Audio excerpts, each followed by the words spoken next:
Gabriela Calderón es analista y escritora ecuatoriana especializada en temas de libertad, economía y política pública. Es fellow del Cato Institute, además de columnista regular en medios de alcance regional. Es acreedora del reconocimiento al Líder del Cambio 2025 otorgado por Humanamente. Creo que las personas deben de tener el mayor grado posible de libertad económica y libertad para tomar decisiones en cuestiones de su vida personal.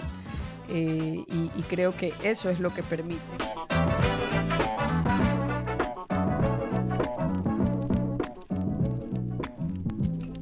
Antes de seguir con la conversación, quiero agradecerte por tu interés. Aquí no hacemos lo tradicional. Traemos historias que suman y de las que puedes aprender. Suscríbete. Con tu apoyo podemos seguir la conversación y brindarte nuevas ideas que inspiren. Porque aquí hacemos más. Gabriela, muchas gracias por estar aquí con nosotros. Gracias por la invitación. Me gustaría empezar por algo que quizás nunca te he preguntado en los años que te conozco, pero es justamente conocer un poco sobre dónde nace esa pasión tuya sobre el análisis político-económico, en donde que te has preparado toda tu vida, te has formado y has hecho una carrera de por sí en aquello. Bueno, a mí siempre me atrajo la idea digamos, de estudiar relaciones internacionales, porque yo no me acuerdo exactamente a qué edad, tal vez a los 14, 15 años que empecé a pensar en algún día irme a estudiar en una universidad, me di cuenta que los diplomáticos tenían mucho tiempo, digamos, para leer, escribir, y también tenían un trabajo que les permitía viajar. Entonces, por ahí entró mi atracción hacia el mundo de las relaciones internacionales, y ya estudiando eso, pues empecé a buscar pasantías el último año de la universidad, y buscando pasantías, bueno, mi papá me recomendó aplicar a unos institutos de investigación que realmente no me llamaban la atención, porque yo seguía con esta fijación de trabajar en alguna organización internacional o ser parte del cuerpo diplomático. Y me di cuenta que en Ecuador eso era una ocupación un tanto inestable, que dependía de los cambios de gobiernos, te podían reasignar, y también me di cuenta que ya pensando en dónde quisiera vivir, como que dije, no quisiera estar moviéndome de un lado a otro todo el tiempo.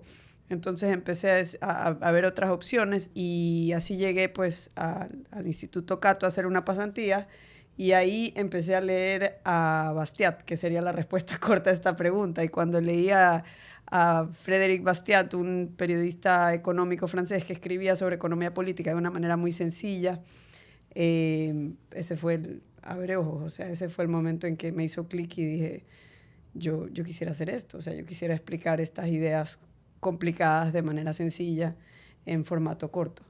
Y ahí empecé, en el año 2006, empecé a escribir para El Universo una columna de opinión, y ya en el año 2000, sí, no, el mismo año empecé a trabajar editando lo que otras personas escribían. Muchas veces era lo que escribían economistas, entonces yo no tengo educación formal en economía, sino que más bien he aprendido traduciendo lo que escribían otros economistas. Y para traducir bien te toca pues preguntar, para no hacer una traducción literal, sino que no pierda el sentido, te toca pues preguntarle al autor qué es lo que estabas tratando de decir aquí, y era como una clase prolongada de economía, Claro, de un enfoque distinto al que se enseña también en muchas escuelas de economía. Y en ese momento no había inteligencia artificial a que se le pueda preguntar, tirar el texto y ya, sino que había que hacer un research. Claro, y habían términos nuevos para mí, tanto en español como en inglés, porque yo no tenía un fondo de haber estudiado economía. Digamos, yo había tenido lo mínimo de economía que requería la carrera de Relaciones Internacionales. Había cogido un curso adicional, que era, creo que sí, 2 cursos, macroeconomía y microeconomía, para poder entrar a la maestría de Comercio Internacional. Qué importante es, digamos, ser curioso y a partir de la curiosidad aprender cosas nuevas, porque en tu caso no tuviste quizás esa carrera formal en economía, pero por tu trabajo y por las ganas también de aprender cosas nuevas, empezaste a aprender esas ideas. Y creo que es algo que se debería promover de alguna forma, porque siento que aprendes cosas nuevas que luego nunca sabes si terminan ayudándote, terminan siendo parte de tu carrera. Sí, o sea, y también ahí me tocó aprender un poco todo lo que es al principio, estamos hablando en la prehistoria para lo que es hoy, pero cómo se manejaba una página web por detrás. También mucho de ortografía y redacción, tanto en inglés y en español.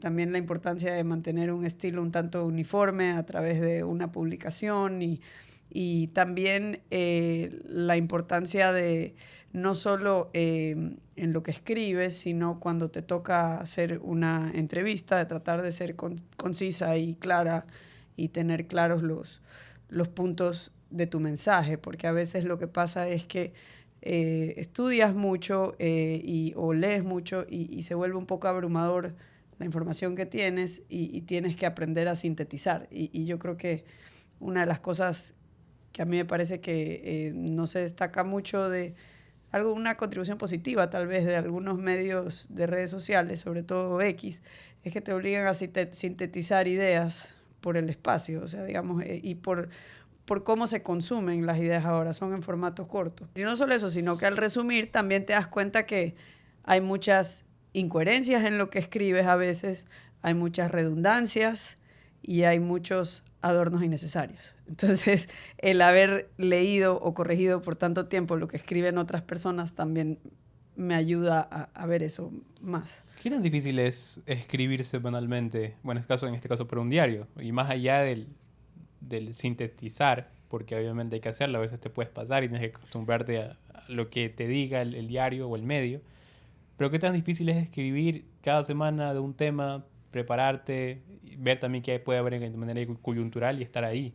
Bueno, para eso también me sirven las conversaciones en vivo y en directo y las conversaciones a través de los nuevos medios, ¿no? O sea, sale una noticia y tratar de leer lo que la gente está diciendo al respecto. Y si veo algo que me llama la atención a mí y me parece que nadie está aportando con una idea nueva o con un comentario interesante acerca de algo de la coyuntura, yo trato de sondear o tantear, por ejemplo, en X, si ese tema interesa o qué está pensando la gente sobre eso. Entonces, mi proceso es, ok, vamos a hacer una serie sobre la apertura financiera. ¿Qué es lo que la gente que le rehúye a esta idea tiene en mente? Entonces trato de ponerme en los zapatos de esa persona. Digo, bueno, esas personas piensan que si se eliminan los controles de las tasas de interés van a volar por los cielos. Entonces hago un artículo solamente contestando a ese punto, pero como que en una libreta voy anotando como un parqueo, ahí voy parqueando temas. Entonces digo, un tema es el control de tasas de interés, otro tema es el lavado de activos, otro tema es la competencia entre bancos extranjeros y nacionales, otro tema es la regulación de las cooperativas versus los bancos tradicionales. Entonces de ahí digo, este tema puede darme para 5 artículos y ahí voy como que, pero casi nunca completo esa lista porque sale otra cosa en las noticias. Entonces, la columna semanal de un periódico sí trato de que esté relacionado a la coyuntura.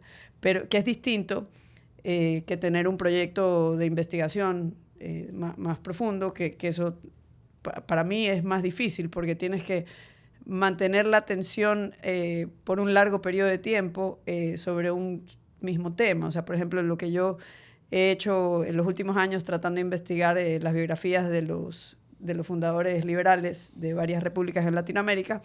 Eso ha sido mucho más difícil para mí que hacer, digamos, esta cuestión semanal.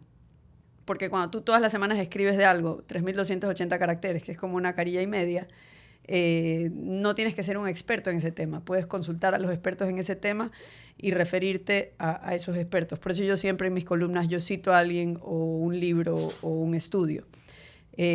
Pero cuando tú quieres escribir un libro sobre un tema, no puedes depender solamente de los expertos. Tienes que leer muchos estudios que se han escrito sobre ese tema y luego tienes que sacar tú pues, tus propias conclusiones. Muchos de tus artículos, y diría creo que todo tu trabajo, sea político o económico, va ligado a las ideas de libertad. Y comentabas que en ese momento de la pasantía que tuviste en el Cato Institute, cuando empezaste a leer a Bastiat, quizás hasta ahí te interesó más el tema de la economía. Pero quiero preguntarte, en ese momento, cuando estabas leyendo a Bastiat y seguramente todos los artículos y publicaciones que el Cato te mandaba dentro de la pasantía, ¿en qué momento o de qué forma sentiste que esas ideas por las que abogas en la actualidad eran las correctas o que eran necesarias transmitirlas a la gente y poder luchar por ellas? Es que yo viví como 8 años en Estados Unidos y era un Estados Unidos muy diferente al Estados Unidos de hoy. Estamos hablando como de 2000, del año 2000 al año 2008, cuando el Partido Republicano era gobernado por una ala que puede ser definida más como liberal clásica. No es el Partido Republicano de hoy que tiene un nacionalismo nativista, un proteccionismo económico y que cree en la política industrial y todo eso.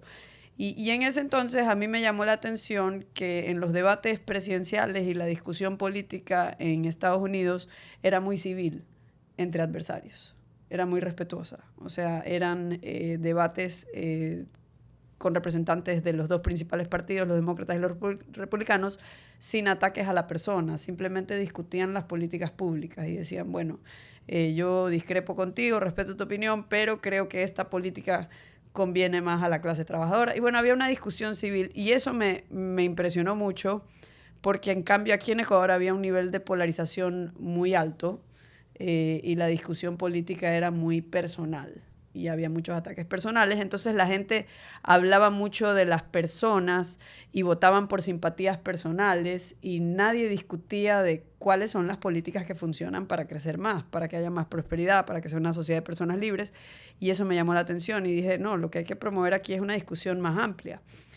Porque todos parecen estar en un consenso de una economía manejada por el Estado.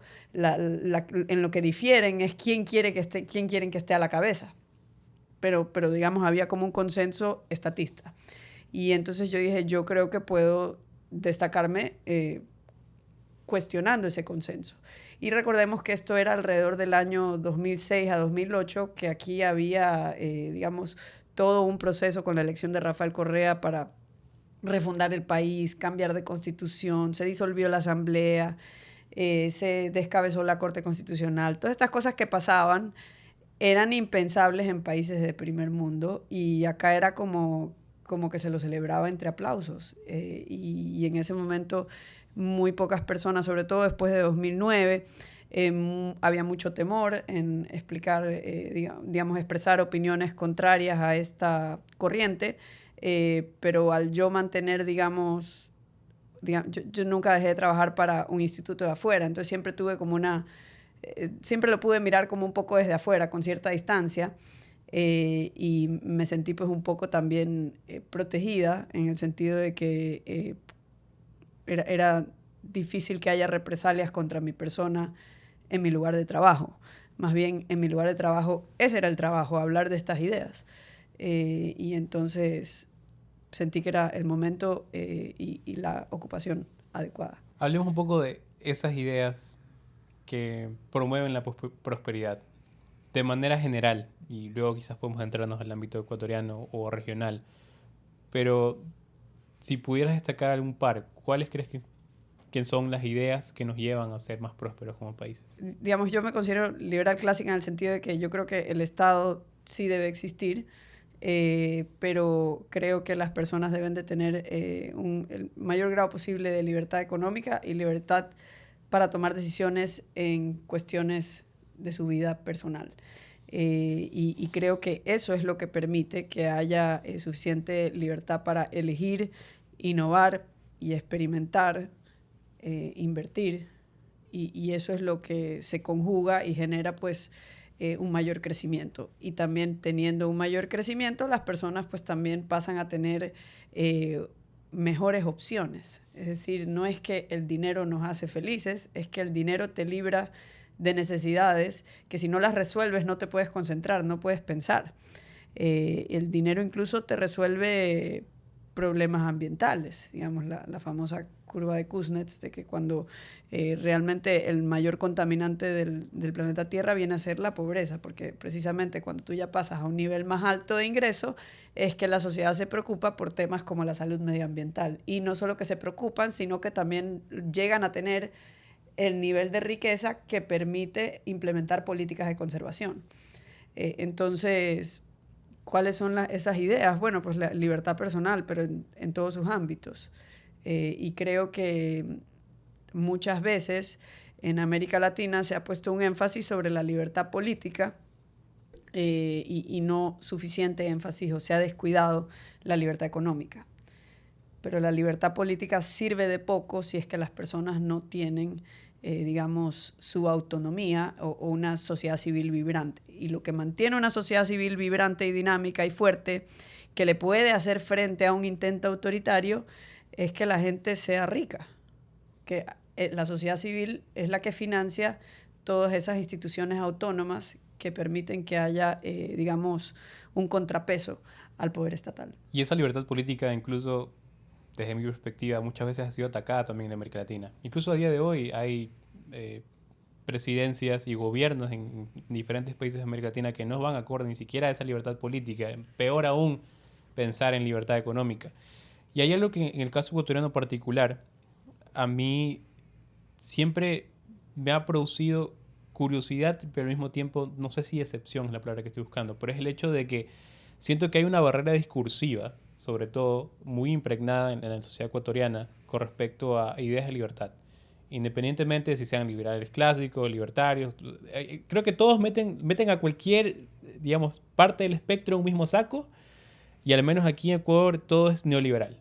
Y todo, cualquier mínimo intento de querer abrir el mercado, querer abrir la sociedad, se estigmatiza muy rápidamente y algunas veces suele ser descartado. Pero, ¿de dónde crees que nace esa barrera discursiva que al menos yo lo veo, no sé si compartes conmigo, pero veo que está muy presente en la sociedad ecuatoriana? Bueno, el Código Laboral ecuatoriano tiene más de 80 años. Es de 1938. Entonces está muy enraizada a través de muchas generaciones esta idea de que el Estado tiene que proteger a los trabajadores de los empresarios. Porque hay aparentemente esta mentalidad de suma cero, ¿no? O sea, que si el empresario se lo deja en libertad y le va bien, le va a ir mal al trabajador. No hay mentalidad de suma positiva, que es lo contrario, que es que si cooperan el empresario construyendo buen equipo en su lugar de trabajo, le va a ir bien no solo al dueño, sino también a sus trabajadores. Entonces, yo creo que la cultura influencia las políticas, pero las políticas también influyen sobre la cultura. Entonces hay este código laboral que, como muchos de los códigos laborales en América Latina, fueron como una mala copia, pero suficientemente buena como para hacer daño de la Carta Laboral de Mussolini.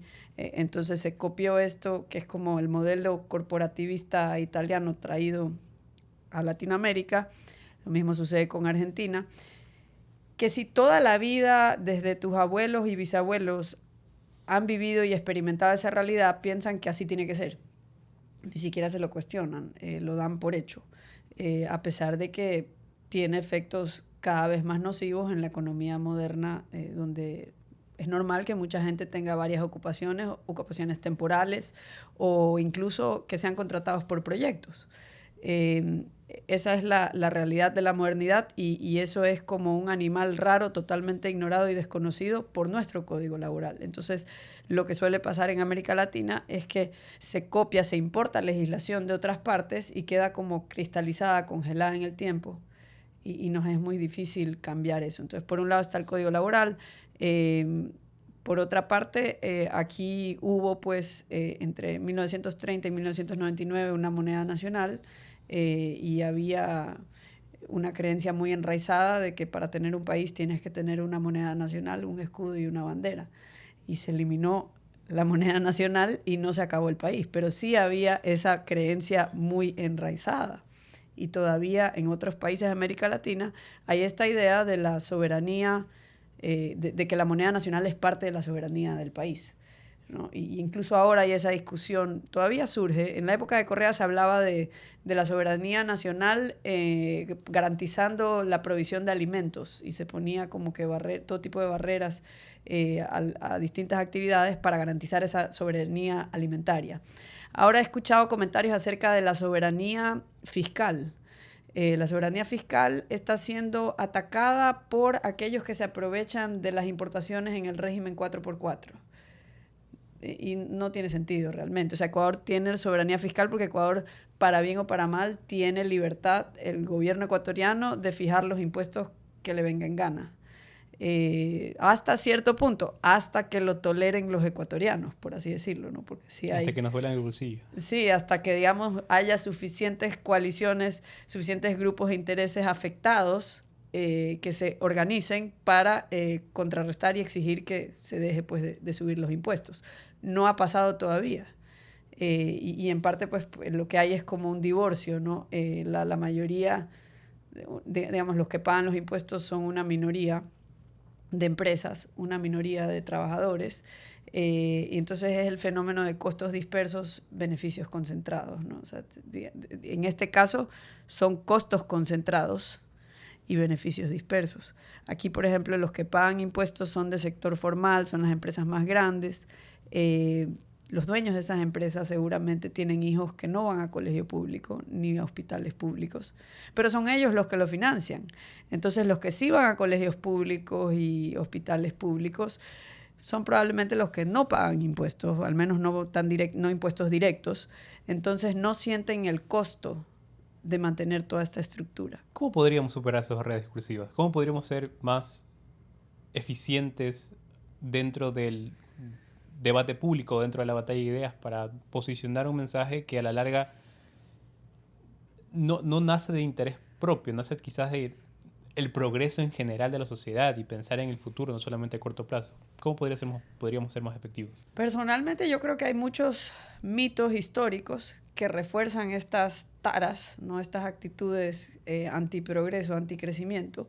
Y yo me he dedicado por eso pues, a investigar esta cuestión del relato de las independencias, y también me interesa posteriormente, ojalá, investigar la historia de cómo se fragmentó el Imperio Español, cómo fue el proceso de la conquista y digamos, cómo se empezaron a formar las sociedades aquí, incluso 200 años antes de la independencia, y cómo fue evolucionando eso, ¿no? Entonces, la historia muchas veces es contada para justificar el Estado que nació de esas independencias. Entonces, no es una versión de alta resolución ni muy real, es una versión un poco ficticia, puesta al servicio de la nación que surge de ese conflicto que hubo, que realmente fue una guerra civil. Y entonces, la historia es una avenida.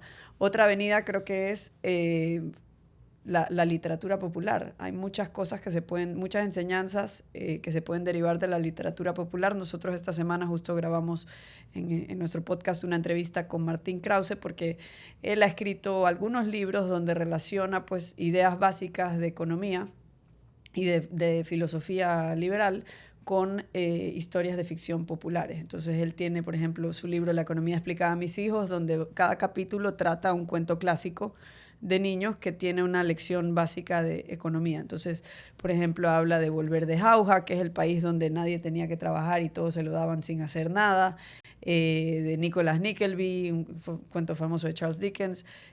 También tiene otro libro que se llama Por la aguja de un ojo, donde relaciona la ética en los negocios a través de literatura popular. Y también pues tiene otro libro donde hace una especie de lectura entre líneas de Borges, Borges y la economía. Y, por ejemplo, saca relatos de Borges donde dice, por ejemplo, en un relato Borges recordaba uno de sus primeros trabajos a los 24 años trabajando en una biblioteca pública, donde del primer día de su trabajo él logra clasificar 80 libros y se le acercan los compañeros de trabajo y le dicen, nos vas a hacer quedar mal porque nosotros máximo hacemos 38 o 40 libros al día. Y entonces Borges dijo que ya al siguiente día hizo solo 40 libros para no ser presuntuoso.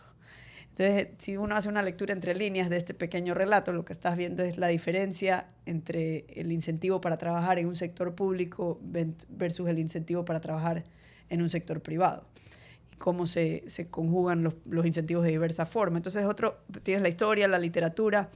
Y otra cosa que se hace mucho hoy en día son las visualizaciones gráficas, ¿no? O sea, cómo demostrar a través y esto yo tengo muy poco conocimiento, pero sé que hay mucha gente que se está especializando en esto, que es cómo ilustrar con gráficos interactivos ideas ideas que muchas veces están enraizadas, pero no son respaldadas por la data.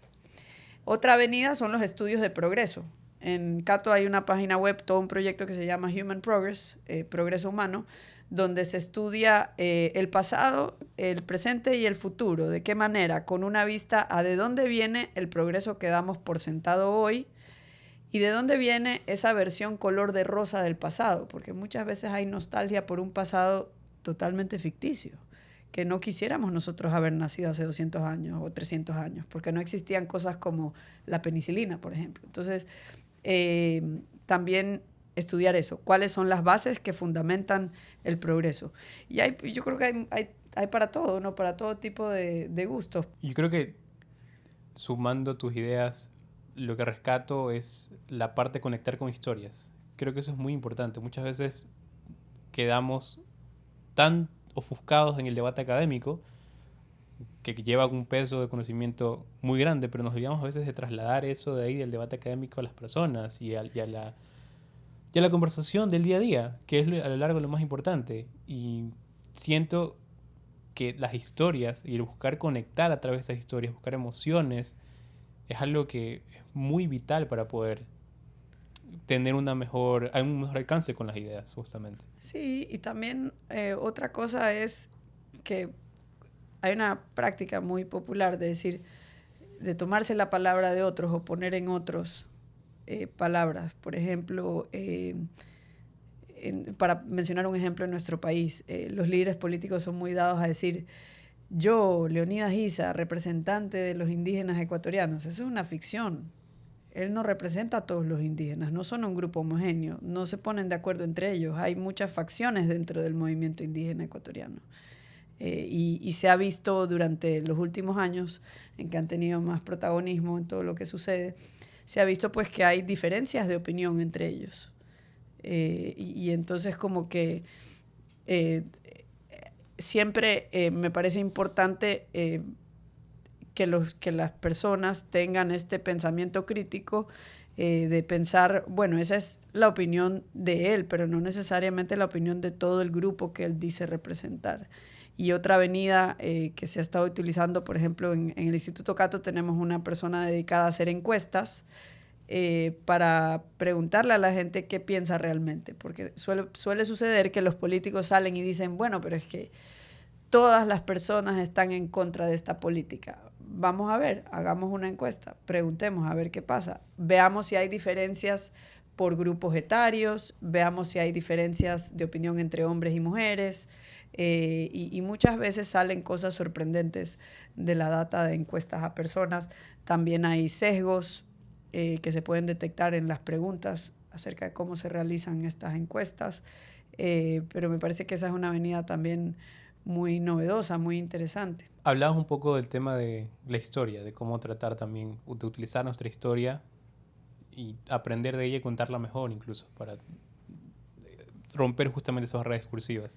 Es lo que me produce curiosidad y sé que has investigado mucho este tema y es el tema, valga la redundancia, de la Fundación de Ecuador, que particularmente, para bien o para mal, más allá de cualquier subjetividad, la primera provincia en aquel entonces que se independiza oficialmente es la provincia de Guayaquil.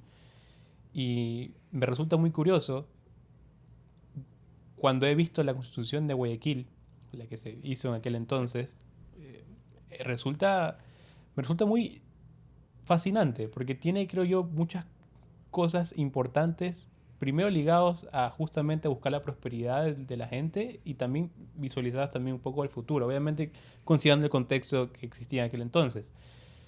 ¿Quieres que nos puedas hablar un poco sobre esa función en particular y también sobre un poco cuál fue ese contexto o esa historia detrás de la independencia de Guayaquil en ese momento? Bueno, lo que puedo decir en pocas palabras es que la mayoría de la historia que se enseña es la historia que se escribió en los años 50 y en la década de los 60 por sociólogos y muchos de ellos autores de inclinación, digamos, hacia el marxismo y está escrita en clave de esa dialéctica y con ese lenguaje marxista de las superestructuras y tratan de ver por ejemplo, el caso de las independencias, tratan de ver en los indígenas una especie de proletariado que se rebeló contra esta jerarquía de los españoles.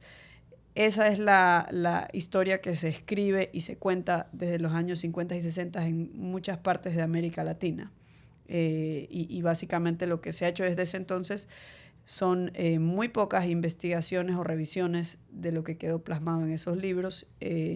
Muchos están fuera de impresión. La gente no lee mucha historia ni estudia mucho la historia en general en América Latina, y en Ecuador creo que es lo mismo.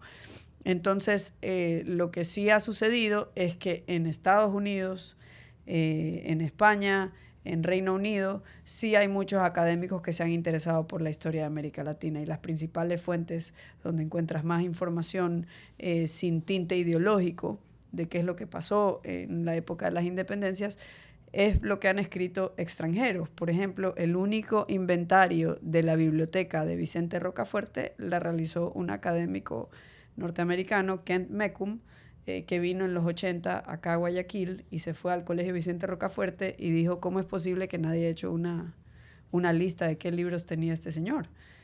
Entonces, eso suele suceder. ¿Por qué hay una desconexión con nuestra historia? Me parece que porque es una historia un tanto desmoralizante, un tanto deprimente. Y al final del día, un historiador mexicano-español, Tomás Pérez Bejó, dice que somos lo que nos contamos. Y si nosotros vivimos este relato en clave de que somos las víctimas, somos descendientes de las víctimas y de los victimarios de este proceso traumático que fue la conquista, y todo esto, de ahí se deriva el nombre del Día de la Raza. Antes se le decía el encuentro de dos mundos, en clave más positiva.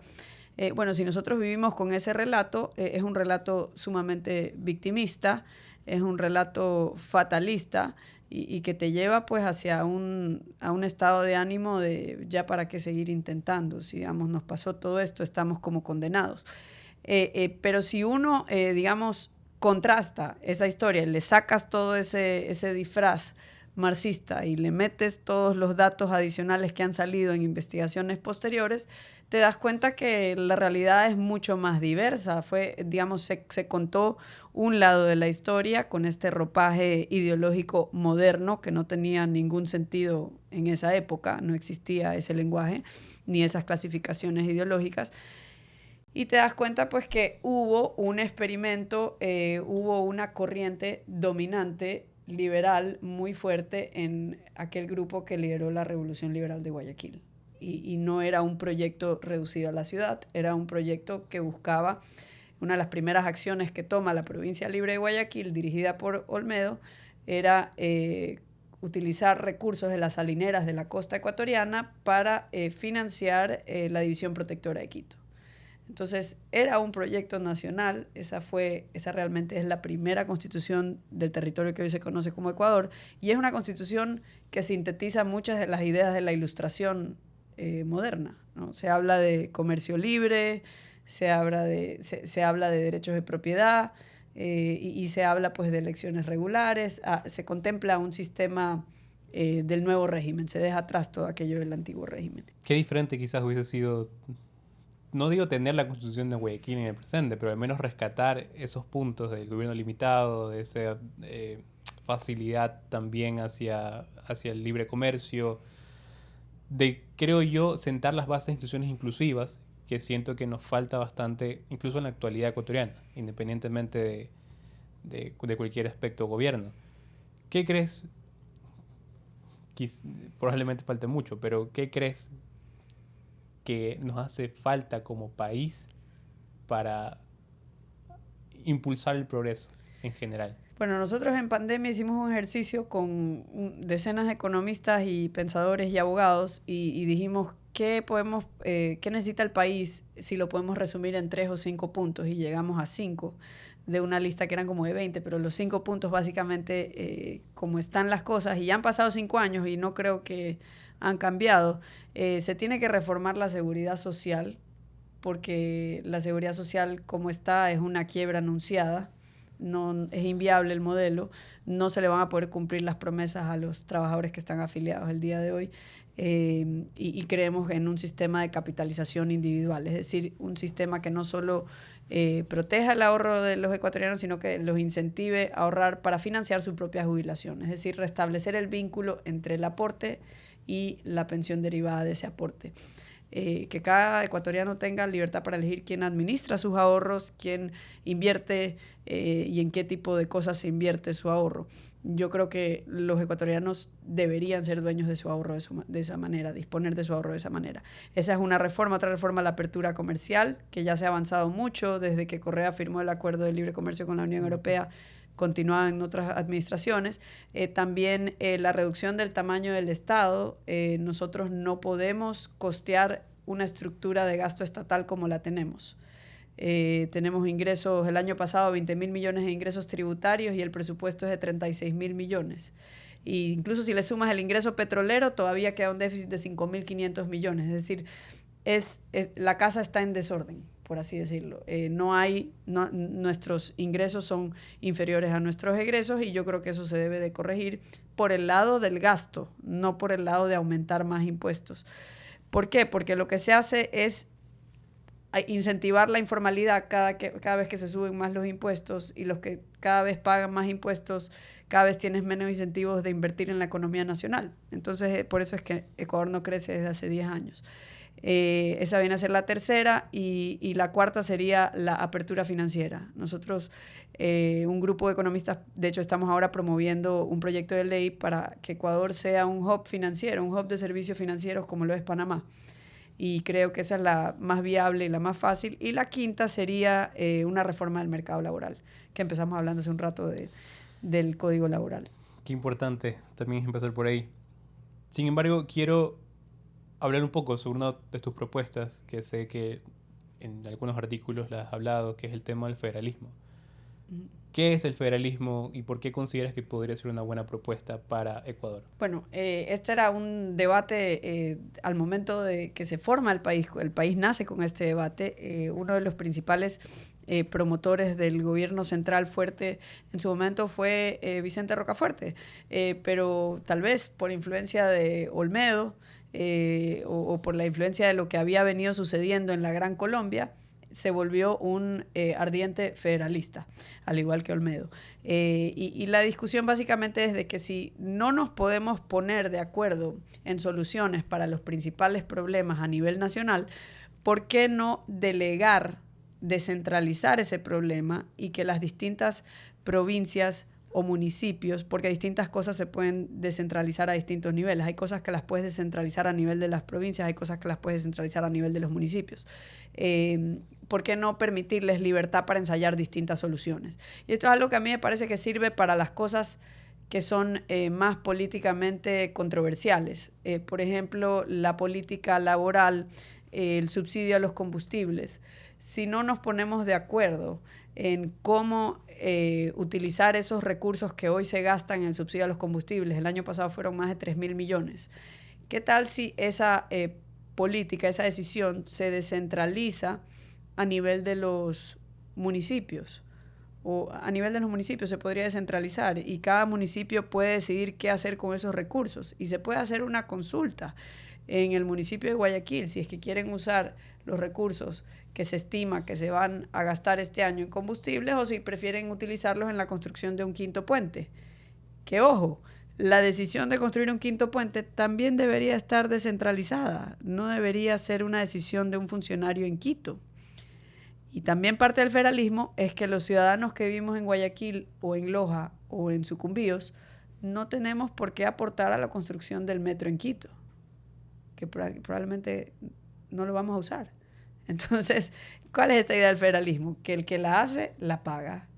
Entonces, si es que Quito quiere tener un metro, deberían de juntarse los ciudadanos que van a utilizar el metro de Quito para financiar el metro de la ciudad de Quito. Y esto está en las cartas privadas, en los discursos públicos, en los debates que se realizaban cuando el país estaba recién fundado. En una carta, José Joaquín de Olmedo le reclama al gobierno central que le pidan a los ciudadanos de Guayaquil pagar una carretera para Esmeraldas. Él dice, no tenemos ningún problema que Esmeraldas busque su propio progreso, pero que lo haga con sus propios recursos, porque nosotros no vamos a impedir que Esmeraldas progrese, pero nosotros tampoco tenemos por qué correr con el costo de algo que les va a beneficiar principalmente a ellos. Entonces, esta idea del federalismo yo creo que es importante. Sobre todo se nota que la necesitamos cuando hay estas explosiones sociales por temas en los que la clase política no logra llegar a un consenso nacional. Aunque me resulta un poco difícil ver que al menos en la alineación política los actores políticos se pongan quizás de acuerdo en descentralizar el poder, porque a día de hoy siento que independientemente de dónde vengan, el interés de los actores políticos actuales, también independientemente del partido, es justamente tener ese poder. Y al hablar de descentralizarlo, al hablar de repartirlo y acercarlo a la gente, que debería ser realmente los veedores y quienes tengan el poder político como tal, es muy difícil que eso se dé, que se materialice, al menos por parte de los intereses políticos. ¿Tú crees que algún día podamos ver realmente esa República Federal? Es difícil dada la estructura actual y tal vez no hemos aprendido la lección todavía.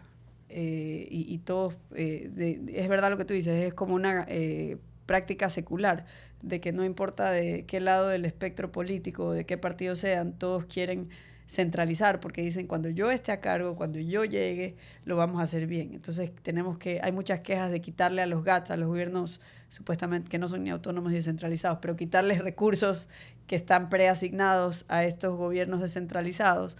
Y dicen porque ellos lo van a hacer peor que el gobierno central.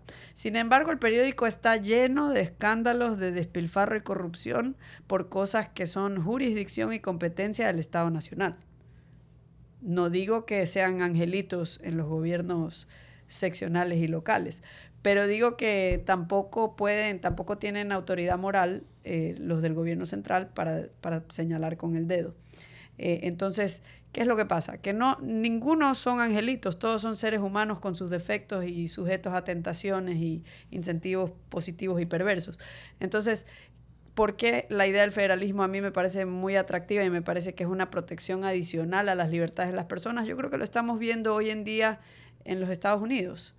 El sistema reacciona a esos intentos por parte del Ejecutivo, en este caso Donald Trump, de entrometerse en las vidas de las personas. Por ejemplo, las órdenes ejecutivas que Donald Trump ha firmado, muchas de ellas han sido detenidas o congeladas por acciones de jueces a nivel de los estados o de las ciudades.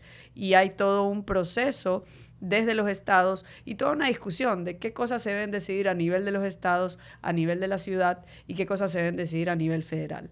Entonces, es una protección adicional a la libertad porque el Poder Ejecutivo puede actuar por sobre aquellas cosas que se hayan delegado a la capa nacional, al nivel federal. No puede actuar sobre lo que ha sido retenido por los estados y por las ciudades.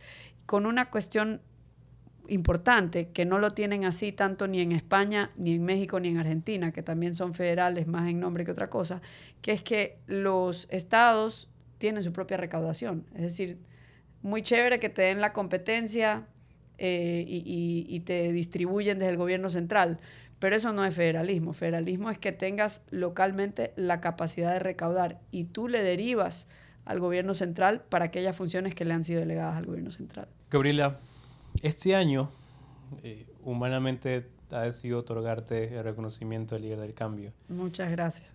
Y lo hacemos porque estamos más que felices, admiramos bastante el camino que has tomado y admiramos el hecho de perseguir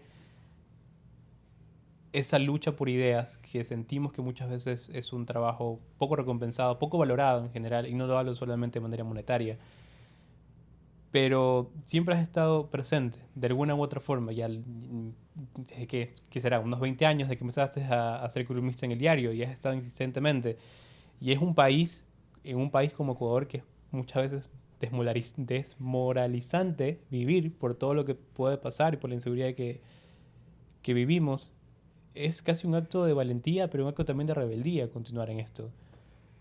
¿Crees que valió la pena después de tanto y crees que es un camino que merece ser vivido y ser luchado? Sí, o sea, la verdad es que muchas gracias por el premio y bueno, a mí yo lo disfruto mucho y digamos sí es desmoralizante, pero al mismo tiempo creo que en Ecuador estamos vacunados en contra de ciertos excesos que en otros países lo ven como normal.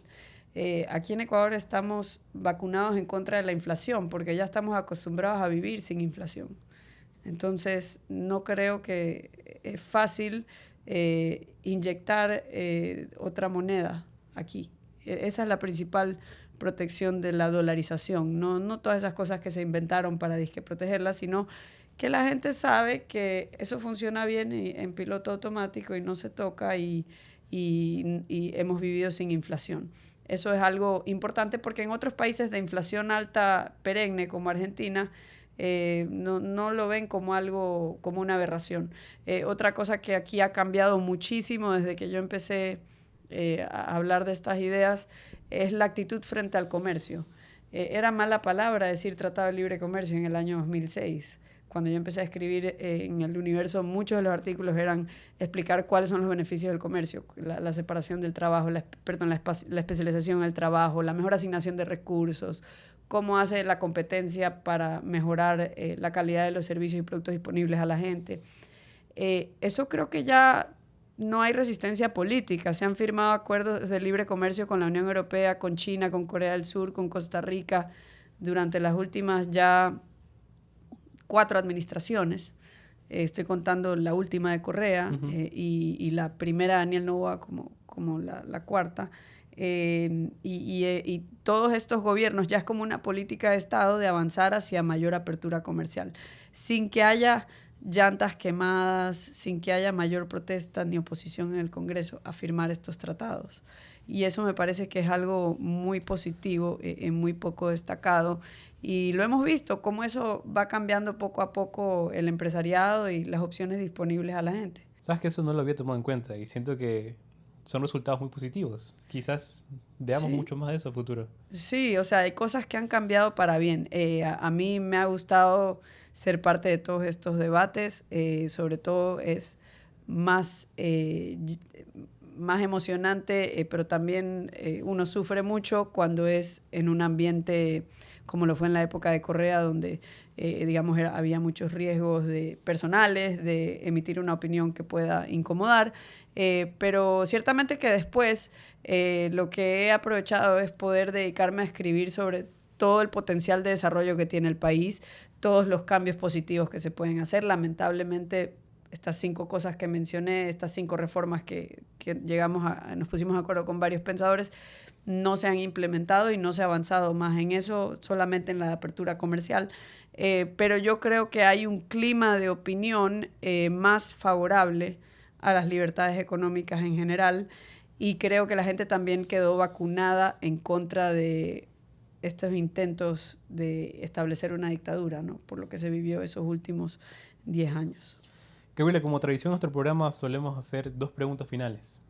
La primera, ¿qué pregunta te gustaría a ti dejar a las personas que nos están viendo y escuchando? ¿Cómo crees que puedes contribuir más a ser país, como dicen, sin descuidar tu prosperidad personal? Porque yo creo que la suma del progreso individual es lo que hace que toda una sociedad progrese, pero creo que hay que preguntarse cómo uno puede hacer algo que te dé satisfacción y prosperidad personal, pero al mismo tiempo contribuya a lo que la gente necesita. Creo que dará para buena reflexión. Y la segunda, ¿qué cambio te gustaría a ti ver en tu comunidad o en la sociedad? Yo ahorita tengo esta idea entre ceja y ceja, que es lo de la apertura financiera. O sea, yo quisiera que Ecuador sea como la pesadilla de Panamá. O sea, que digan, no, se están llevando todo el negocio financiero allá. Yo tengo muy en mente esta idea de Ecuador como un centro financiero internacional, que desde aquí se originen y se financien operaciones para el resto del mundo. Yo creo que siendo un país dolarizado, no hacer eso es como tener un Ferrari y no pisar el acelerador. Gabriela, te agradezco mucho por tu tiempo. Gracias por conversar con nosotros. Muchas gracias.